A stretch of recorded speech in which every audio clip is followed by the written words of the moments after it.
Okay, I'm Stephen J. Abramson. Today is June 17th, 2003, and I'm interviewing Robert Justman, sitting right here. Hi. And we are in West LA, California. Okay? Okay? All right. The first part, we'll spend a little bit of time with some this is very chronological, so just some kind of facts and figures, okay? Just Okay. a few minutes on that. Starting with, what was your name at birth, your given name? Robert Harris Justman. Okay, and when and where were you born? I was born in New York, in Brooklyn, across the street from Ebbets Field, in a lying-in hospital, and that was my birth. Okay, and when was that? That was July 13, 1926. Okay. What was your father's name and what did he do? My father's name was Joseph Justman, and he was in the produce business and eventually had a company with his brother and another partner in Justman Frankenthal Company, which were large-scale growers, brokers, receivers, and so forth and so on. And they did, after a while, did very well. And did so well that my father got infected with wanting to get into the movie business, and so he did by commencing to build a studio at 846 North Cahuenga Boulevard. This was going on while I was still overseas in the Navy, World War II. And when I came home, to my surprise, that one letter that he had written me all that time turned out to be true, that he was building a studio and he was going to make pictures his career.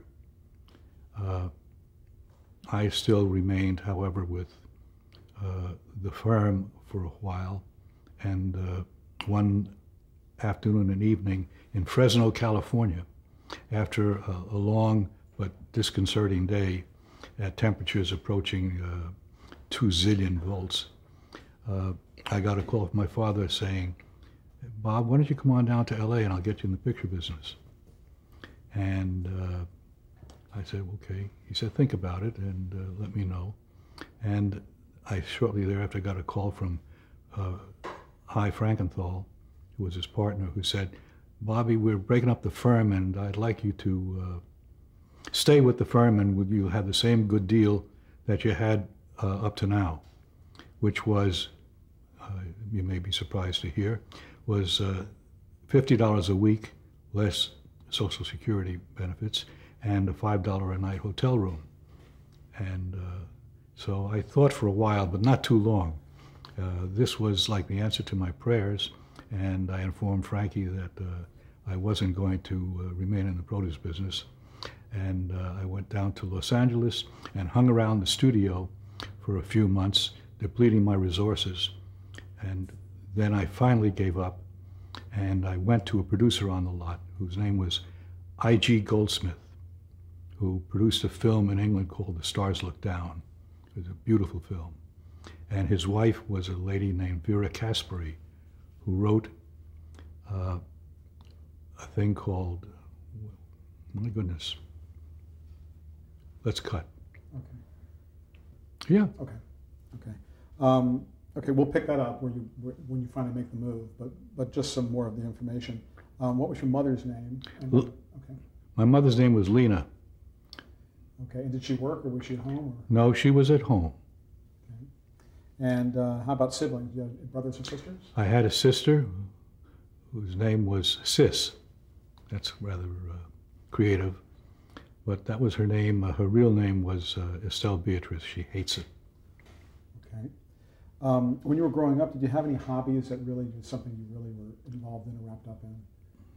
I was wrapped up in many things, but most of them had to do with pursuits which the other boys didn't, although I did play with them, and we did sports, and we played hockey and baseball and, football when we could.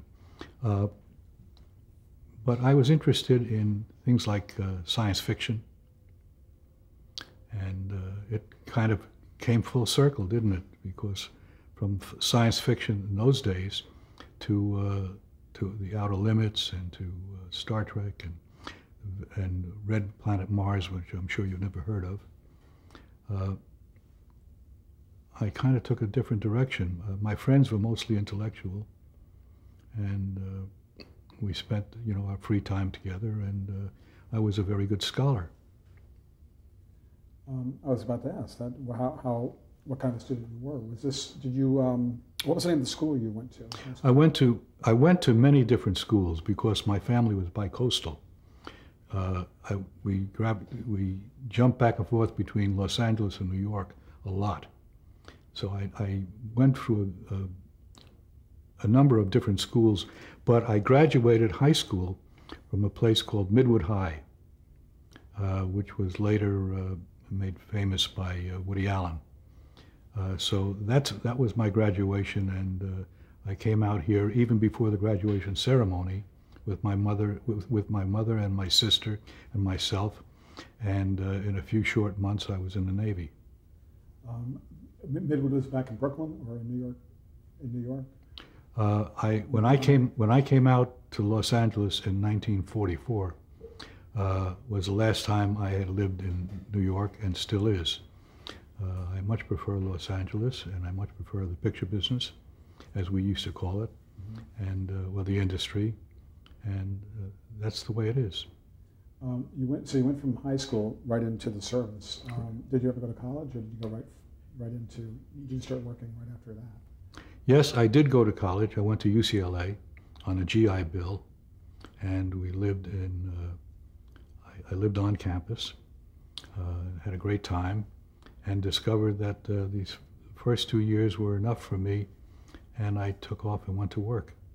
And that's where you find me, in that hotel room in Fresno, debating what am I going to do with my life. When you were a kid, what did you want to be when you grew up? That's a problem. That was a problem for me. I didn't know what I wanted to do. And the older I got, the more terrified I became at the thought that I'm not going to come up with anything. So that's why reason I went to work for my father's firm, but I only lasted like a year at the most, and it just didn't provide the kind of experience in life that I was after. I did very well that first year for the firm. I made them a bunch of money, but it didn't matter. And did you say you enlisted in the service? Is that what happened was it 1944? It was 1944. I had signed up for the draft at a draft board in Westwood. I think the building is still there. And I waited to be called, and nothing happened. So I went to the draft board and I said, "You haven't called me. Why haven't you called me?" And he said, "Well, you don't have to go. We've got lots of people ahead of you that are, and I said, "But I want to go." And so I became the leader of a contingent of like 5 or 6 other guys, and I was sent to go downtown to Los Angeles to the PE building to be examined for possible service to our country. Well, I got there, and I got through part of the physical, and then I got flunked and was determined to be unable to serve because my eyesight was so bad.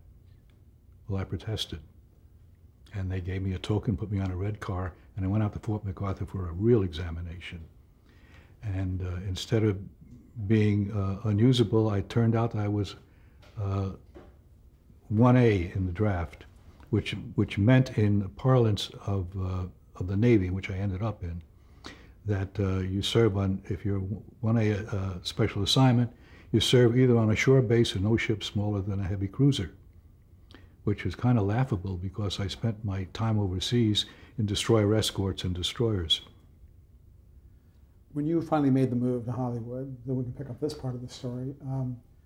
Obviously, your father had, given you a call and put this offer. Did you immediately go to work for his company? I mean, is that what your first job really was in the picture business? No, I didn't. I didn't go to work at all for a number of months. And as I said before, I was at $50 a week gross.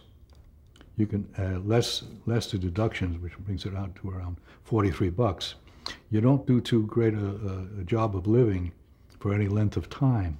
So what little savings I had were being eroded, although I was fortunate enough to have a room in my father's house.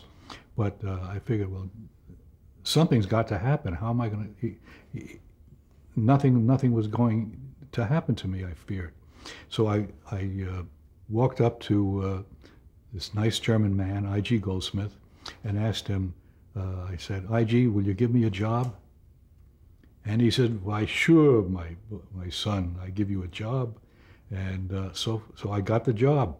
It was $50 a week and no money for a hotel room. So that's how I got in the picture business. And I worked on a film called Three Husbands that was written by his wife, Vera Caspary, who had written Laura and who had written Letter to Three Wives. From that picture, I went to another one called The Scarf, which no one has ever heard of, directed by E.A. Dupont, who was a famous German UFA director, but that didn't count for much in Los Angeles, as he found out. And then thereafter, a film that I've mentioned already, Red Planet Mars, which was directed by a fellow named Harry Horner, who was an Academy Award-winning art director and wanted to make the crossover and be a director. And I don't think the picture helped him very much. Peter Graves was the lead in that film. So that was the nexus of my early days in Hollywood. I did do a film that I've mentioned, the remake of the famous M, that starred Peter Lorre and now was starring David Wayne. And yes. I was going to say, when, on these films, your entry job was a production assistant, is that right? That's what we called it afterwards. It was called, many things was called production assistants, called company clerk. It was called anything, they wanted you to do. And, but I was driven. In those days, we shot a 6-day week. And I worked an inordinate amount of hours, but I was young then, didn't know any better. I averaged through my first few years in the business, and I worked continually, anywhere from 90 to 100 hours a week. And, I was able to withstand that because I was young and didn't, as I said, and didn't know any better. Was that exciting to you at that time? I mean, do you remember the feeling you had when you worked on your first picture? I was silently excited. I mean, I didn't go around drooling, but I understood very quickly the theory of how to make film work for you. That nothing exists outside of that box. What's in that box is what counts. Everything else can fall away, and it doesn't matter. You create your own world. Did you think at the time, I mean, television was just starting out, did you think at that time that your career would stay in features, or did you have even a plan at that point? I didn't have much of a plan at all. I was used to doing features because that's what we did. There wasn't any television. I mean, I remember passing people standing on Sunset Boulevard looking in the windows of an appliance store at a television set with a test pattern. And they just stood there rooted to it. That tells you something, that there's a huge market out there for new forms of entertainment.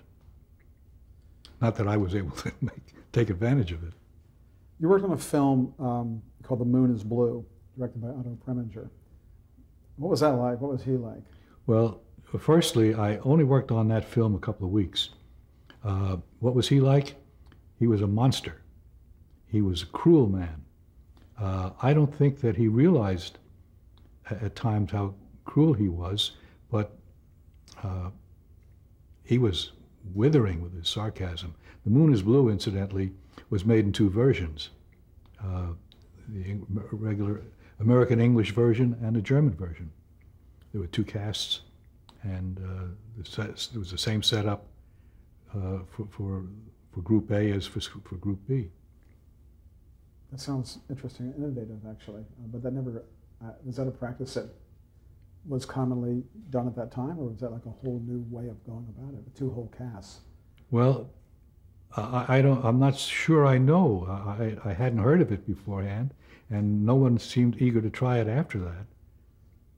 So that's what happened. It was an interesting experience. He yelled at me once when I was trying to keep people quiet on stage, and he picked me out as the one who was making the noise and lit into me. And I think someone told him that I wasn't the culprit.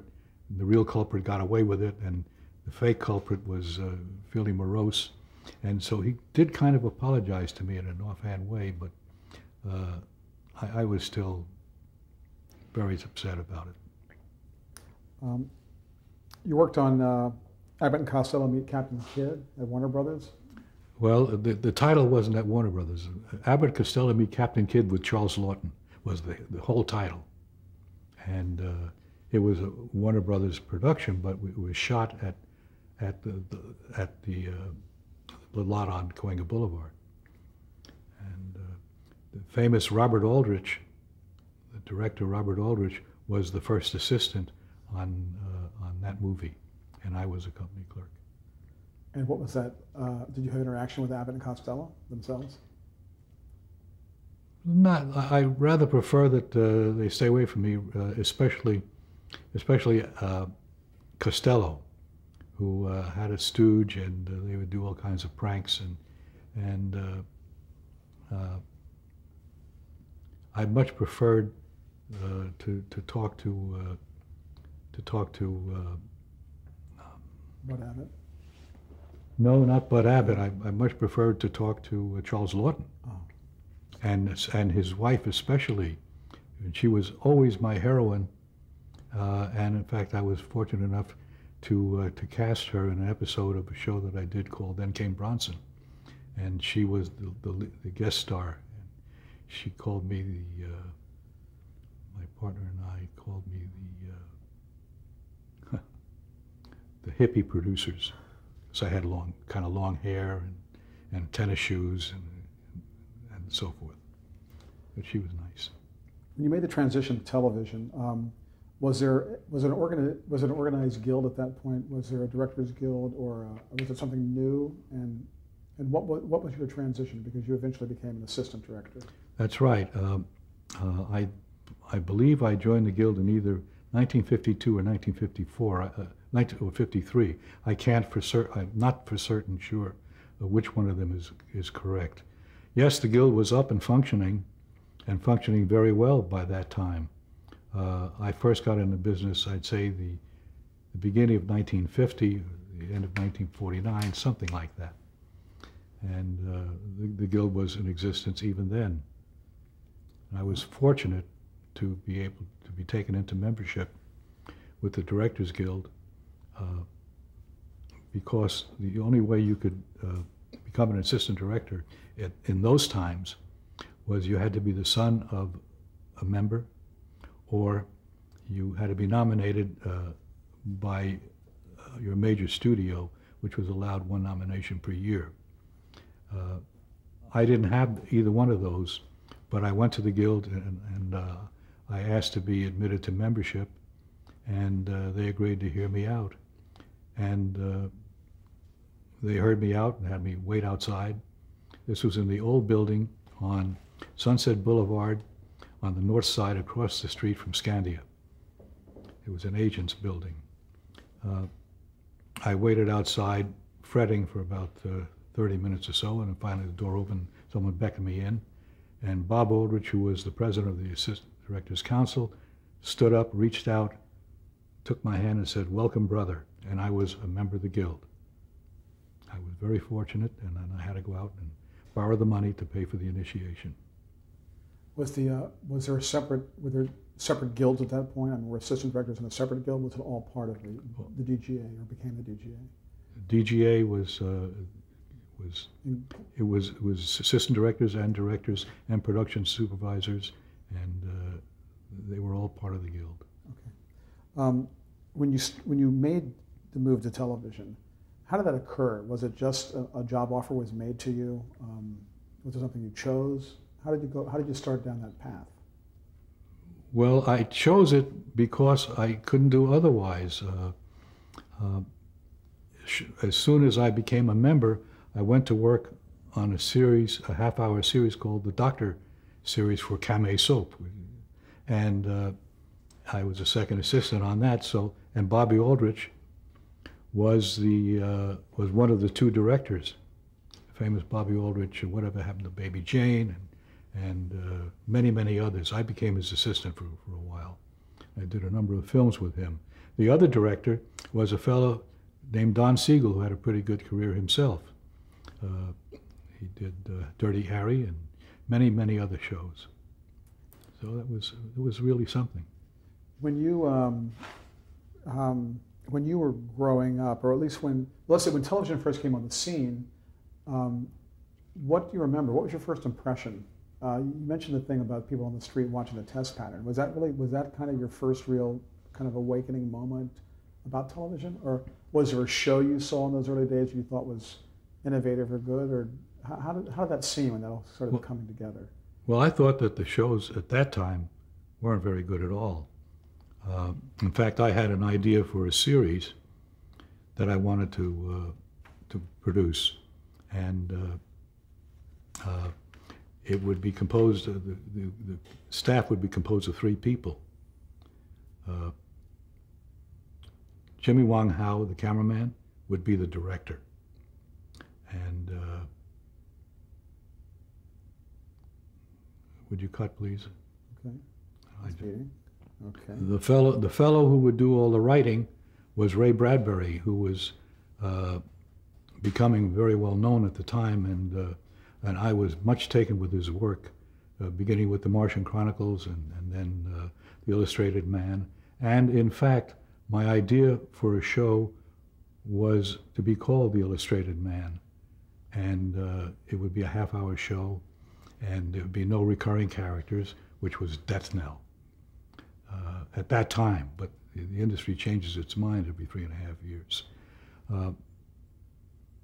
So I tried to sell this thing, and I couldn't.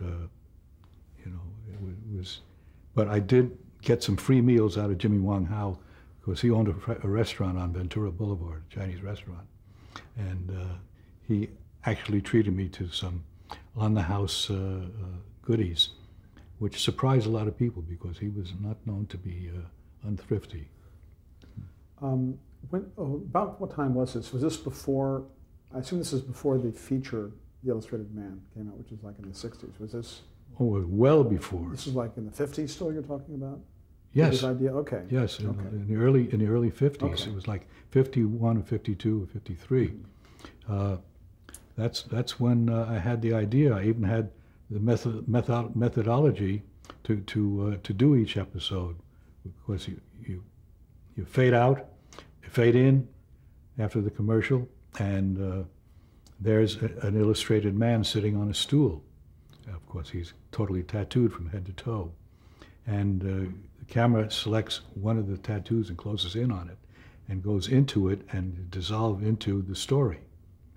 And at the end of the show, of course, you come back out of that tattoo and come on all the way back, and that's it for that week.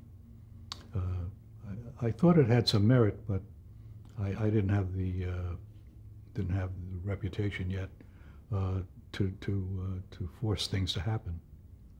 When you entered the guild, did you enter as a second assistant director? Yes, of course. You can't enter as any higher than a second assistant director.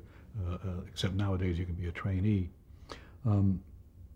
Yes, I was a second assistant director, and I was fortunate enough to become a first assistant in a year's time, which is kind of unheard of. But then I languished as an assistant, as a first assistant, for so many years that I eventually thought about giving it up and moving to another business. Of course, my father-in-law wanted me to go with him, and I wanted to be in showbiz, and so that's what happened. I stayed, and I made it a vow that if I didn't get a break within a year's time, that I would cut and run. Well, about 9 months later, I got the job as assistant director, as associate producer on Star Trek, and I didn't disappear. What's the difference between a second AD and a first AD? Second assistant does all the paperwork and herds the extras and checks the time and lays out the call sheet for the next day, but it's all supervised by the first assistant, who rightfully stands directly behind the director, so close, in fact, that if the director turned, he would find himself stepping on his assistant's shoes. He is really the guy that makes it all happen, comes in and gets all the necessaries, and I use the word necessaries as a noun, to make the work for that particular shot or that particular day, and the director depends upon him, and the first assistant knows that he should never be in a position where the director has to wait for anything or anybody. Okay. How did Superman come about for you, the series Superman? I don't know how Superman, the series, came about, because there was a year, the first year of the show had a different cast, and I was hired for the second year of the show, and we did, I believe, in those days, 39 episodes. It's tiring just to think of it, but that's what we did, and I was the second assistant, and there were two rotating firsts. One named Ivan, I forgot his last name, and the other one Jack Byrne, who became Bob Woolrich's production manager. So that's how that all came about. When you got that job, did you go for it, or did they ask you, or how did you get involved in that show? You get involved in shows because people know your work or know of your work, and Hollywood is a very small community. The production manager who hired me, his name was Clem Beauchamp, was the production manager for Stanley Kramer, and he's the one that hired me to do the work, the second assistant work on that series. Okay, we're going to take a break. No, we're going to take a break and change tape.